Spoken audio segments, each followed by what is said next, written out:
Hello दोस्तों, नमस्कार। मैं हूं कुमारेश और आप देख रहे हैं आयुष कॉमर्स क्लासेज। आज मैं आपको बताऊंगा मकान संपत्ति आज चैप्टर में ऋण पर ब्याज की गणना कैसे करते हैं। यानी कि एक मकान को बनाने के लिए ऋण लिया जाता है, उस ऋण पर जो ब्याज देना पड़ता है उस ब्याज की गणना कैसे करते हैं। यदि देखिए, इसमें डाउट होना ही चाहिए, हर स्टूडेंट को इसमें डाउट होता है, आपको भी होना चाहिए। आप यदि कसम भी खा लोगे मेरे सामने तो मैं मानने वाला में से नहीं हूँ आज, क्योंकि ये जो ऐसा पॉइंट है, ऐसा टॉपिक है जो हर किसी को इसमें डाउट रहता है। डाउट है, इसमें हर किसी को रहता ही है। तो आज मैं आपको पूरा डिटेल बताऊंगा, पूरा विस्तार से बताऊंगा कि ऋण पर ब्याज की गणना कैसे करते हैं। यदि आपको भी समझना है, आपको भी देखना है तो आप पूरा आखिरी तक वीडियो को देखिए, वरना आपको पूरा क्लियरली समझ में नहीं आएगा। और इसी के तहत यदि आप मेरा वीडियो कब तक सब्सक्राइब नहीं किया तो सब्सक्राइब कर दीजिए, और यदि बेल आइकन नहीं दबाए तो बेल आइकन दबाइए, ऑल कीजिए, ताकि सारा नोटिफिकेशन आपको जल्दी मिल जाए।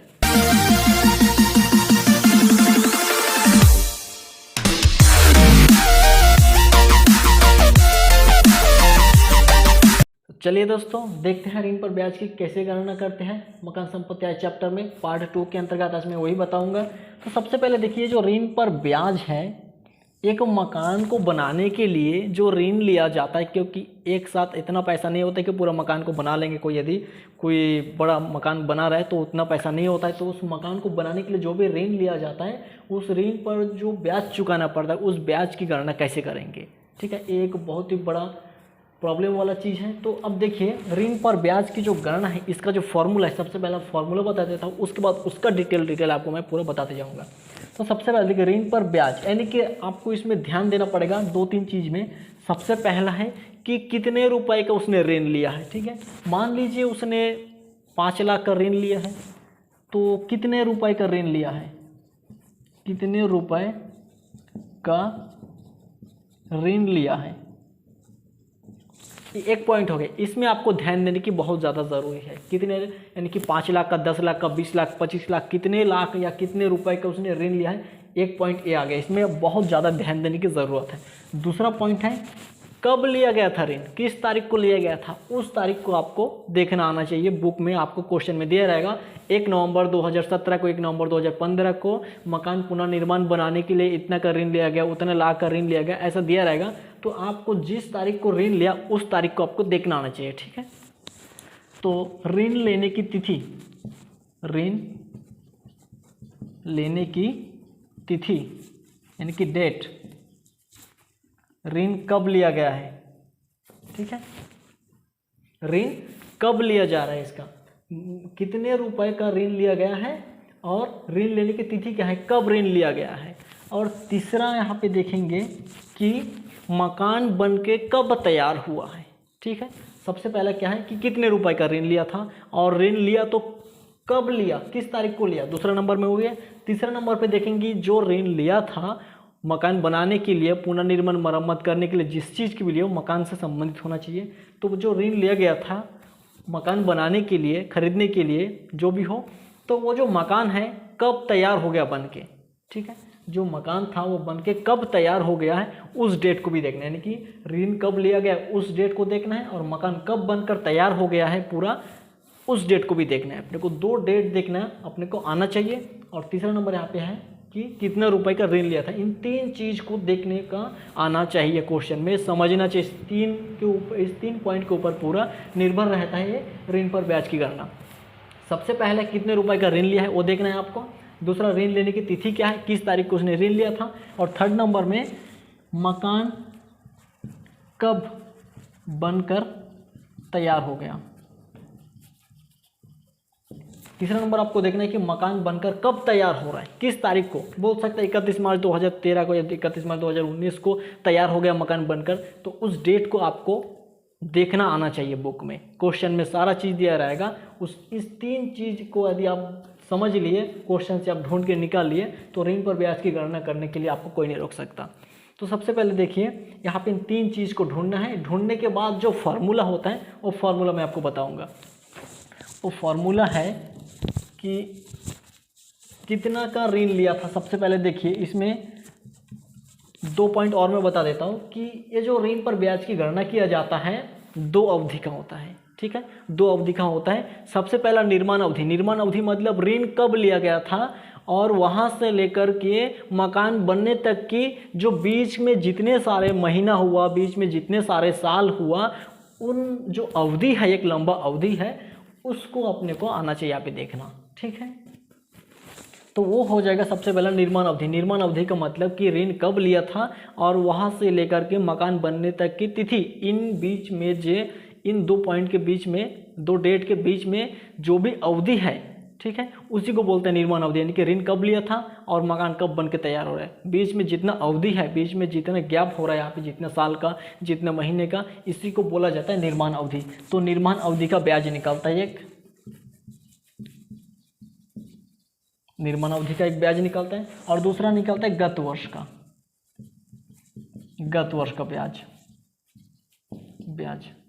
ठीक है, एक तो निर्माण अवधि का ब्याज। निर्माण अवधि मतलब कि ऋण कब लिया था, इसीलिए मैं 3 पॉइंट और बताए थे कि ऋण कब लिया था उसको देखना आना चाहिए, कितने रुपए का ऋण लिया वो भी देखना आना चाहिए, और मकान कब बन के तैयार हो रहा है वो भी देखना आना चाहिए। 3 पॉइंट पहले मैं बता दिया था। उसके बाद आपको देखना है, देखिए ऋण पर ब्याज की गणना यहाँ पे दो अवधि के लिए ऋण पर ब्याज की गणना किया जाता है। सबसे पहला निर्माण अवधि के लिए और दूसरा गत वर्ष यानी कि पिछले साल के लिए। ठीक है, तो निर्माण अवधि मतलब किस तारीख को ऋण लिया था, वहाँ से लेकर के मकान बनने तक के जो बीच का जो अवधि है, जो दूरी है, उसको बोलते हैं निर्माण अवधि। उसी का ब्याज निकालते हैं, लंबा चौड़ा अवधि का। उसके बाद जो दूसरा वाला है वो गत वर्ष का, यानी कि पिछले साल ही कितना उसका ब्याज बन रहा है। इन दोनों को निकाल लिए, दोनों को, तो ये हो जाएगा ऋण पर ब्याज। ठीक है, यही ऋण पर ब्याज हो जाएगा। इन दोनों को निकालने के लिए जो फॉर्मूला है वो मैं अभी आपको बताऊंगा। सबसे पहला देख लेते हैं, पहला नंबर कि ऋण पर ब्याज निकालना जो निर्माण अवधि का है उसको कैसे निकालते हैं। ठीक है, ये जो निर्माण अवधि पर ब्याज है इसको कैसे निकालेंगे, इसका फॉर्मूला है कि जितना भी राशि रहेगा, ठीक है, आपका जैसे आपका ऋण की राशि जितना भी रहेगा आपको उसको उतना लिखना है। 5 लाख का, 10 लाख का, 15-20 जो भी रहेगा उसको लिखना है। इनटू यहाँ पे करना है कितना प्रतिशत पर, कितना परसेंट ब्याज पे आप ऋण लिए थे, 10%, 5%, 20%, कितना परसेंट ब्याज पे आप लिए थे। मान लीजिए आप 10% ब्याज पे लिए थे तो वो 10% यहाँ पे, यदि आप 15% लेते हैं, 15%, 20%, जितना परसेंट ब्याज पे आप लोन लेते हैं बैंक से कहीं से, तो उतना परसेंट यहाँ पे देना है। उसके बाद यहाँ पे लिखना है आपको कि ऋण कब लिया गया था, वहाँ से लेकर के मकान बनने तक की तिथि के बीच कितना अवधि हो रहा है, कितना महीना हो रहा है, उसको लिखना है यहाँ पे, अवधि। ठीक है, यहाँ पे यदि मान लीजिए 3 साल में कंप्लीट हो, 3 साल में कितना महीना होता है, 36 महीना, तो 3 साल में 36/, यहाँ पे 12 करना है। ये जो मैं अवधि लिखा हूँ यहाँ पे, मान लीजिए आपने ऋण लिया है 2015 को और मकान बन के हुआ है 31 मार्च 2019 को। 1 अप्रैल 2015 को आपने लोन लिया था और 2019 को, यानी कि 15 के बाद 16, 17, 18, 19, 4 साल हो रहा है। तो 4 साल में, 1 साल में 12 महीना होता है, तो 4 साल में कितना होगा, 12 × 48 महीना, तो 48 यहाँ पे 12 हो जाएगा। यदि आपका 3 साल होता है तो 3 साल में कितना महीना होता है, पूरा महीना में कन्वर्ट करना है आपको, 36 महीना, तो 36 यहाँ पे 12 करना है। ठीक है, एक साल में 12 महीना और पूरा 36 महीना हो रहा है यहाँ पे, तो 36/12 करना है। यानी कि अवधि को लिखना है कि कब ऋण लिया गया था, वहाँ से लेकर के मकान कब बन के तैयार हो रहा है, बीच में जितना अवधि होगा, 3 साल का हो रहा है तो 36/12, 2 साल हो रहा है 24/12, 1 साल हो रहा है, 1 साल यदि होगा तो निर्माण अवधि का ब्याज नहीं निकलेगा, वो मैं बाद में बताऊंगा, उसमें और कन्फ्यूजन हो जाएगा। नहीं तो सबसे पहला देखिए वही करना है आपको, ऋण कब लिया गया और मकान बन के कब तैयार हो रहा है। इन बीच में जो भी अवधि बनेगा, जो भी दूरी बनेगा जितने साल का, उसको यहाँ पे आपको महीना में कन्वर्ट करके लिखना है। यदि 3 साल हुआ तो 36/12, 2 साल हुआ तो 24/12, 4 साल हुआ है तो 1 साल में 12 महीना, तो 4 साल में 48 महीना, तो 48/12 ही लिखना है। सबसे पहला जितना ऋण लिया गया, 5 लाख, 10 लाख जो भी, उसके बाद कितना परसेंट पे लिया गया, कितना परसेंट ब्याज पे, उस परसेंट को लिखना है। इंटू यहाँ पे मान लीजिए 10%, तो 10/100 लिख सकते हैं यहाँ पे, या 10% लिख सकते हैं, 10/100 भी कर सकते हैं यहाँ पे। ठीक है, उसके बाद इंटू कितना महीना, यानी कि अवधि देखते हैं, इसको अवधि लिख दो यहाँ पे। ठीक है, कि मकान कब ऋण लिया गया था मकान निर्माण के लिए, अब कब बनकर तैयार हो रहा है, बीच में जो भी अवधि होगा उस अवधि को यहाँ पे लिखेंगे। इंटू ये जो निर्माण अवधि का ब्याज होता है, इस निर्माण अवधि के ब्याज को 1/5 भाग, यानी कि 5 किस्तों में बांट दिया जाता है भुगतान करने के लिए, तो उसको यहाँ पे लिखा जाता है 1/5। जो आंसर आएगा वो निकलेगा यहाँ पे निर्माण अवधि पर ब्याज। ठीक है, सबसे पहले आपको लिखना पड़ेगा ऋण की राशि कितना, 5 लाख या 10 लाख जो भी होगा, और कितना परसेंट पे उस ऋण को लिया गया था, कितना परसेंट ब्याज पे लिया गया था, उस ब्याज का परसेंट यहाँ पे लिखना है, इनटू यहाँ पे कितना महीना, यानी कि ऋण कब लिया गया था, ऋण कब लिया गया था वहाँ से लेकर के मकान जो बनकर कब तैयार हो रहा है, दोनों अवधि के बीच में कितना महीना कितना साल का फ़र्क पड़ रहा है उसको लिखना है यहाँ पे, बीच में कितना साल हो रहा है। उसके बाद ये जो भी बनेगा इसका 1/5 भाग में बांट देना है, यानी कि ये जो निर्माण अवधि का ब्याज रहता है उसको 1/5 किस्तों में 5 किस्तों में उसको बांट दिया जाता है, ये रूल है, ठीक है, इसको आपको याद रखना पड़ेगा। उसके बाद निकालते हैं दूसरा गत वर्ष का। गत वर्ष का सिंपल है, गत वर्ष में कुछ नहीं है, जो भी ऋण की राशि है, जो भी ऋण की राशि है, ऋण की राशि इंटू ये जो ऋण है, ऋण कितना परसेंट पे लिया गया था, यानी कि कितना परसेंट ब्याज पे लिया गया था, 5%, 10%, 20%, मान लीजिए 5% है, मान लीजिए 10% ही पहले जैसा, तो 10 यहाँ पे 100 करना है और आगे कुछ नहीं करना है, ना अवधि को देखना है, ना 1/5 किस्तों में बांटना है, ऐसा बिल्कुल नहीं करना है गत वर्ष में। गत वर्ष में सिंपली करना है, यानी कि जो भी ऋण की राशि होगा 5 लाख या 10 लाख, ठीक है, जो भी रहेगा, और कितना परसेंट ब्याज पे उस ऋण को लिया गया था उस ब्याज को यहाँ पे काटना है, ऋण पर ब्याज को काटना है, जो भी आंसर आएगा वो गत वर्ष का निकल जाएगा। गत वर्ष को लेके आपको टेंशन नहीं है, ज़्यादा टेंशन आपको करना है तो निर्माण अवधि को लेके, क्योंकि निर्माण अवधि में उतना ज़्यादा टेंशन नहीं रहता है। देखिए यहाँ पे ऋण पर राशि कितना लिया था, ऋण की राशि, और जितना परसेंट ब्याज पे लिया था उस परसेंट को लिखना है, इनटू यहाँ पे आपको गलती करोगे तो आप इसी में करोगे महीना गिनने में कि किस दिन को ऋण लिया था और मकान बनके कब तैयार हो रहा है, इस बीच में जो भी अवधि का फर्क पड़ रहा है उसी को लिखने यहाँ पे। 3 साल के लिए तो 36/12, 4 साल के लिए तो 48/12, 2 साल के लिए तो 24/12, उसी को लिखना है, इनटू ये जो निर्माण अवधि का है इसका रूल ही है कि जो बनेगा इसका 1/5 किस्तों में इसको भुगतान किया जाता है, इसलिए 1/5 हमेशा इसको करना ही है, कुछ हो चाहे ना हो 1/5 भागों में इसको बांटना ही है, ठीक है। जो भी दोनों का आएगा ये ऋण पर ब्याज निकलेगा, ठीक है। यदि मान लीजिए कि वो जो ऋण लिया था, ऋण लेने की तिथि से लेकर के अभी मकान मकान बनकर तैयार होने की तिथि तक एक ही साल होता है, ठीक है। 1 अप्रैल 2014 को ऋण लिया, 31 मार्च 2015 को तैयार हो गए, एक ही साल में कंप्लीट हो जाता है, तो ये निर्माण अवधि को आपको नहीं निकालना है, ठीक है, नहीं निकालना है निर्माण अवधि। जो भी 1 साल हो रहा है ना वो 1 साल गत वर्ष के लिए हो जाएगा, वो 1 साल गत वर्ष है, ठीक है। तो ऋण की राशि इंटू जो भी परसेंट रहेगा उतना करना है, बस हो जाएगा। उस पर 12/12 करने की भी ज़रूरत नहीं। यदि 12/12 करना चाहोगे, 1 साल हो रहा है ना, तो 1 साल के लिए यदि आप ये 12/12 करोगे तो भी चलेगा, लेकिन 12/12 करने का भी रूल यहाँ पे नहीं है, कुछ नहीं करना है। जो भी 1 साल आपको मानना है कि जो 1 साल यहाँ पे हो रहा है कंप्लीट, वो 1 साल गत वर्ष के लिए है और उससे पहले निर्माण अवधि के लिए कुछ नहीं बचा है, ठीक है। यदि 2 साल हुआ तो 1 साल इसके लिए मानेंगे और यहाँ पे दोनों साल कर लेंगे, 24/12 यहाँ पे करेंगे और यहाँ पे कुछ नहीं करेंगे, ठीक है। लेकिन दोनों को निकालना है, गत वर्ष का और निर्माण अवधि का। जब भी 2 साल कंप्लीट होगा तब निर्माण अवधि और जो गत वर्ष है इसको निकालेंगे। 1 साल कंप्लीट हुआ तो निर्माण अवधि को नहीं निकालेंगे, सिर्फ गत वर्ष को निकालेंगे, ठीक है। ये चीज़ आपको याद रखना है। मान लीजिए 1 ही साल कंप्लीट हो रहा है, तो 1 ही साल कंप्लीट होने की दशा में सिर्फ गत वर्ष को ब्याज निकालेंगे, यानी कि जो भी ऋण की राशि इंटू परसेंट बटे 100 रहेगा, यहाँ पे जो भी परसेंट रहेगा काट के लिखना है, वही ऋण पर ब्याज की राशि हो जाएगा। और यदि 1 साल से अधिक हो गया, उन दोनों के बीच की अवधि 1 साल से अधिक, 2 साल हो गया, 3 साल हो गया, 2 साल से स्टार्ट होता है, 2 साल हो गया तो निर्माण अवधि का ब्याज भी निकालना है 2 साल का और गत वर्ष का भी निकालना है, ठीक है। लेकिन गत वर्ष के लिए यहाँ पे कोई भी प्रकार का कि 12 महीना तो 12 इतना उतना कुछ करने की ज़रूरत नहीं है। जो भी था इस निर्माण अवधि के लिए था 36/12, 24/12, 48/12, जो भी करना है इसी में करना होता है। उसके बाद देखिए ऋण पर ब्याज की गणना हो गया। अब मैं बताऊंगा आपको जो यहाँ पे 36/12 किया गया है, जो ऋण लिया गया था, ऋण लेने की तिथि से लेकर के मकान बनने की तिथि तक जो 3 साल 2 साल जो भी होता है उसकी गणना कैसे किया जाता है, ठीक है। अवधि की गणना, तो अवधि की गणना को देखते हैं। अभी अवधि की गणना किस प्रकार से किया जाएगा, बहुत ही इजी है। ऋण पर ब्याज की गणना थोड़ा सा ध्यान रखना पड़ेगा कि कब ऋण लिया गया, कितने रुपए का ऋण लिया गया है और कितना परसेंट में और कब मकान बनकर तैयार हो रहा है, इन सभी चीज़ों को ध्यान में रखेंगे क्वेश्चन में। तो ये ऋण पर ब्याज की गणना कुछ जादू चीज़ नहीं है, बहुत ही ईजी चीज़ है, हार्ड चीज़ नहीं है ये। अब देखिए अवधि की गणना, अवधि की गणना कैसे करेंगे। मान लीजिए क्वेश्चन में दिया है कि 1 अप्रैल 2014 को ऋण लिया है और मकान बनके तैयार हो रहा है नवंबर 2017 को, ठीक है। ऋण लेने की तिथि, ऋण लिया 1 अप्रैल 2015 को, ये ऋण लेने की तिथि है, ठीक है, ये ऋण लिया है।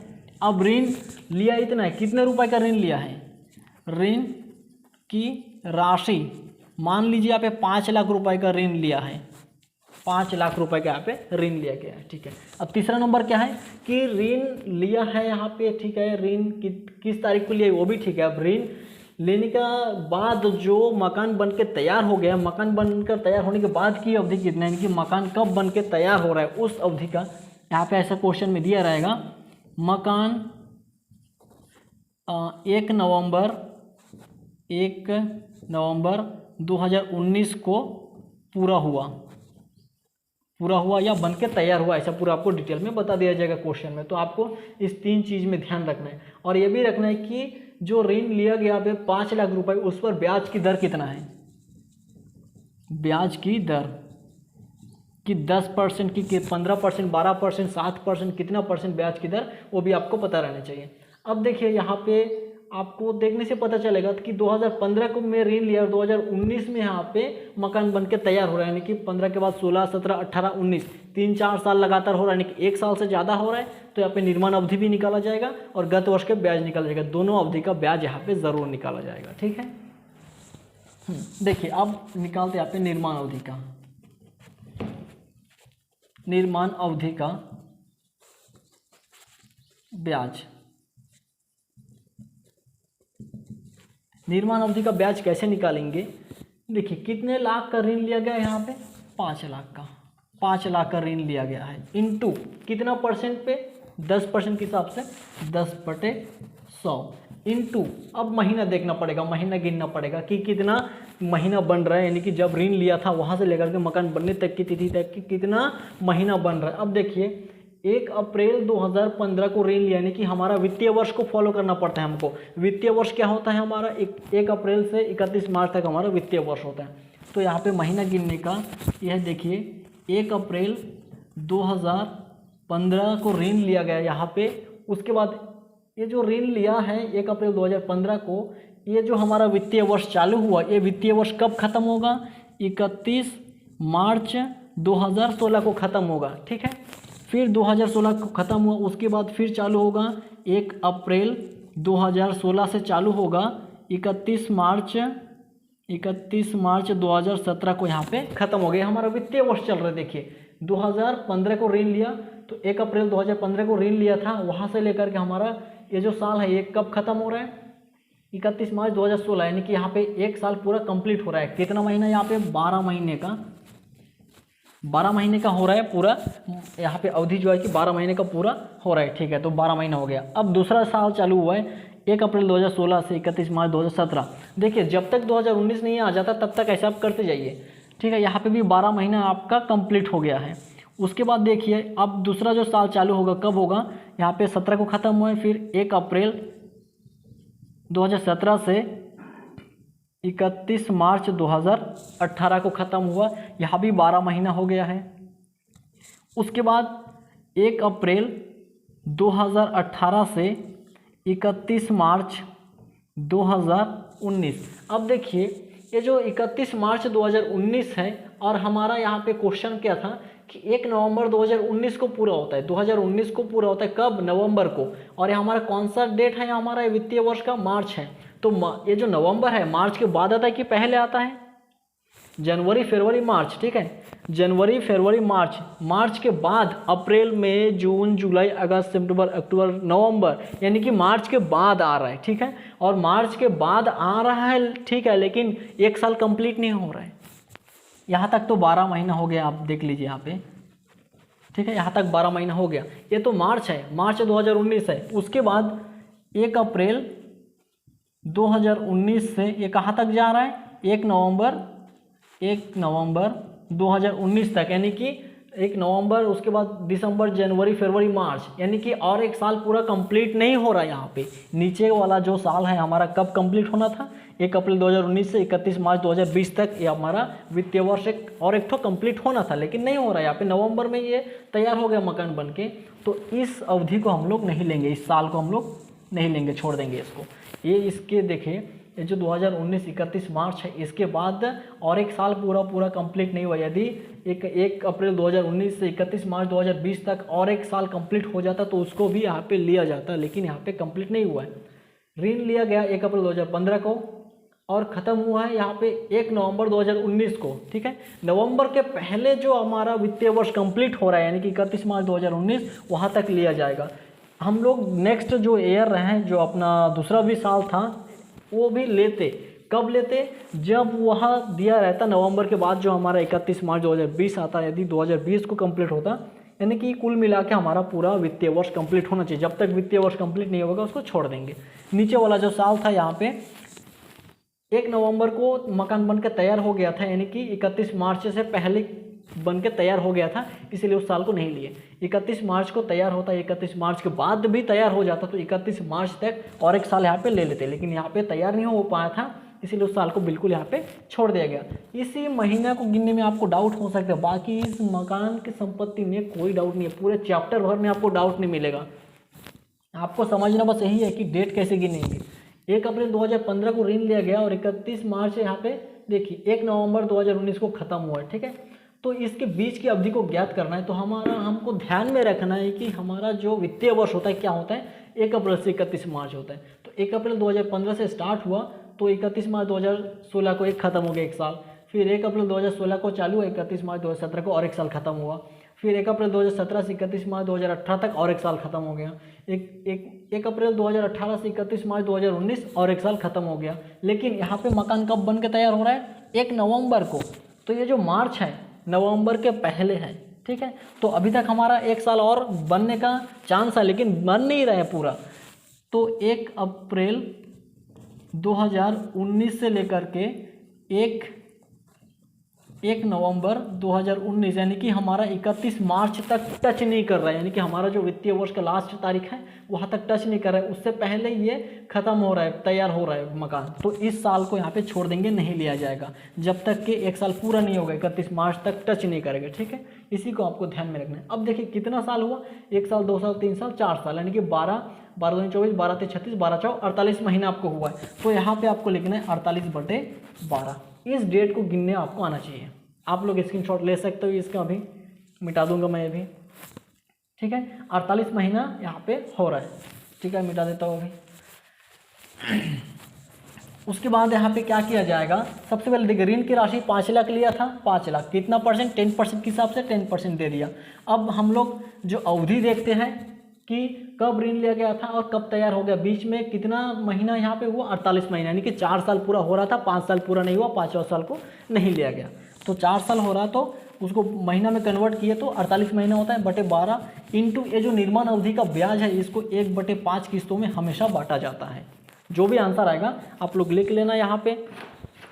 जैसे कि आप देखिए यहाँ पे 5 लाख का है, इंटू 10% करेंगे, इंटू 48/12 करेंगे और 1/5 भाग करेंगे तो आपका आएगा यहाँ पे 40,000 रुपये ऋण की राशि। ठीक है, 40,000 रुपये ऋण की राशि आएगा।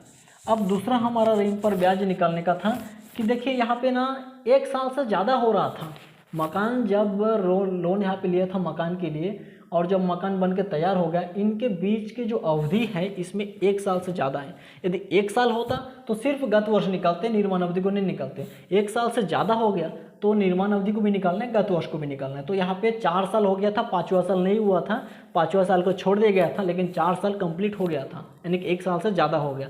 1 साल से जैसे ज़्यादा हो जाएंगे तो निर्माण अवधि पर ब्याज भी निकलेगा और गत वर्ष का भी निकलेगा। तो अभी निर्माण अवधि का ब्याज हो गया है निकालना, अब निकालेंगे गत वर्ष पर ब्याज।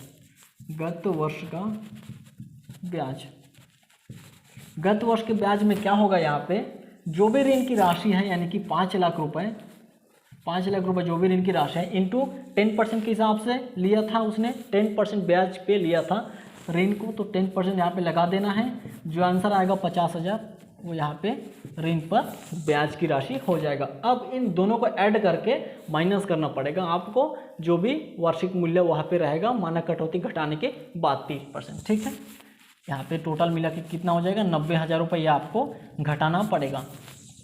तो ये था आपका मकान संपत्ति के अंतर्गत पार्ट 2 कि ऋण पर ब्याज की गणना कैसे करते हैं। ठीक है, इसमें सबको डाउट रहता है अभी भी किसी किसी लोगों को डाउट रह सकता है वीडियो देखने के बावजूद भी। तो डाउट रहता है तो किस पॉइंट में आपको डाउट है कि अवधि की गणना करने में, या आपको ये डाउट है कि मतलब कब निर्माण अवधि और कब गत वर्ष का निकालेंगे, या किसी भी चीज़ में आपको डाउट होगा तो आप मुझे कमेंट में बता सकते हैं, ठीक है।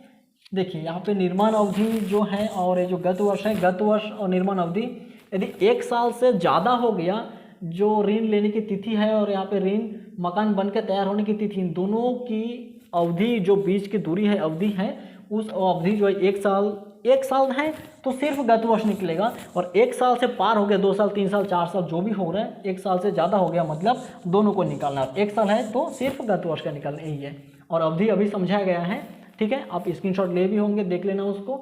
तो यही था इसका डाउट वाला बात, पूरा खत्म। ये समझ में आ गया तो मकान संपत्ति चैप्टर में आपको कोई दिक्कत नहीं जाएगा, कोई डाउट नहीं जाएगा। तो यही था कि इसका पार्ट 2 आज समाप्त।